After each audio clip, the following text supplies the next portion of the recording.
नौजवान हैं जो जीएससी और पीएससी टेस्ट में अपीयर हुए, 60+ मार्क्स भी उठाई हैं, लेकिन जस्ट एक जीके की सब्जेक्ट में उनकी जो मार्क है वो 1 शॉर्ट है। और अब ये फिक्रमंद है कि आया हमारी इस पॉलिसी जो 45% मार्क्स हर सब्जेक्ट में लेने वाली पॉलिसी है उस पर नज़रसानी होगी नहीं कि नहीं होगी। और इनका शिकवा ये भी है कि इस तरह अगर टेस्ट में आपने सिंध के शऊर को फ़ेल कर दिया, नौजवानों को फ़ेल कर दिया, तो ये दिल शिकस्ता हो जाएंगे। और इनका ये भी कहना है कि अगर इस तरह है तो फिर तो जी इस तरह भी होना चाहिए कि हमारे हलके में हमारे एमपी और एमएनए अगर 45% भी काम करेंगे तो हम उनको जो है वो वोट देंगे, वरना हम वोट नहीं देंगे, क्योंकि हमारे इलाकों में तो काम 5% भी नहीं होता। तो अगर 5% काम नहीं करते तो हम उनको वोट नहीं देंगे। 45% काम करना पड़ेगा, डेवलपमेंट करनी पड़ेगी, जो कि वैसे तो 100% करनी चाहिए। तो कुछ इस किस्म की बातें भी सामने आ रही हैं।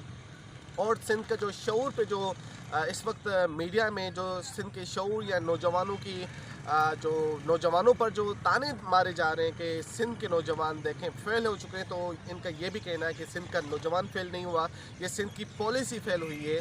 और सिंध का नौजवान पढ़ा लिखा नौजवान है और उन्होंने इस टेस्ट में, जो कि बहुत मुश्किल भी टेस्ट डिज़ाइन किया गया था और आउट ऑफ सिलेबस भी था, उसके बावजूद उन्होंने जो मार्क्स उठाई हैं वो बता रही हैं कि नहीं वो पढ़े लिखे हैं। और ये 45% पॉलिसी फ़ेल है और ये टेस्ट का जो डिज़ाइन है वो फ़ेल हो सकता है, सिंध के नौजवान फ़ेल नहीं है। बड़ी दुख की बात है, काफ़ी लोगों को सदमा भी पहुंचा है जब ये रिज़ल्ट आया। समा न्यूज़ भी हमारी सिंधियों पर ताने मार रही थी, सिंधी एजुकेटेड नहीं है, पर इन्हें ये नहीं पता कि सिंधी एजुकेटेड पासिंग रेशो भी अच्छा है, पर उनको किसी ने ये नहीं बताया कि पॉलिसी का शिकार है आधे लोग। 3 से 4 हज़ार ऐसे लोग वेटिंग लिस्ट में हैं जो पॉलिसी का शिकार है। अब ये 50+ वो कर देंगे या 55+ कर देंगे तो हमारे जैसे या जितने भी वो इजीली मतलब स्पेस बना लेंगे।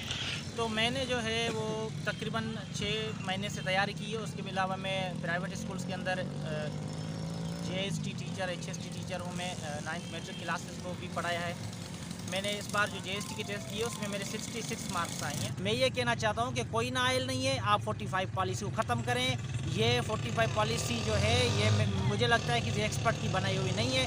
जो एजुकेशन में एक्सपर्ट होगा वो कभी इस पॉलिसी को सपोर्ट नहीं करेगा। अगर आप ऐसी पॉलिसीज़ बनाएंगे तो कभी कोई पास नहीं होगा। अब हाई कोर्ट कह रही है कि आप जो है सीटें फिल करें, और अगर गवर्नमेंट ये चाहती है कि सीटें फिल ना हो तो फिर आप 99 पर पास कर दें।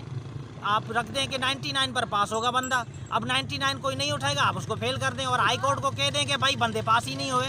तो लिहाजा ये रीज़न नहीं बनेगा। पर सीट्स मौजूद है, आप लोगों को दें, बस मेरा यही मैसेज है। और ये ऐसी फजूल जो पॉलिसीज़ हैं उनको ख़त्म किया जाए। अब सिर्फ एक आप सोच ले, जो भी हमें देख रहे हैं आज हमारे ये मैसेज नोट कर रहे कि 94 लेने वाला बंदा किस तरह आप उसको नाअहल करार दे रहे। ऐसे तो किसी सियासतदान को नाअहल नहीं कराया आवाम ने। जैसे ये मतलब मिसाल के तौर पर अब अगर ये बात चलती है तो बहुत सारे ये मुतालबा करें कि भाई अब आप 45% काम करो तो आपको वोट देंगे। अब लोगों के दिलों में ये भी बात आ रही है, तो आपने ये बात डाली है तो आप सोचें कि आप जैसा करें आवाम भी आपके साथ वैसा करे। तो मेहरबानी करके नज़रसानी करें ताकि आपके हमारे फ्यूचर के लिए। और मैं सिंध के शऊर से हमारे हाथ जोड़ के रिक्वेस्ट है कि मेहरबानी करके नौजवानों का सोचें।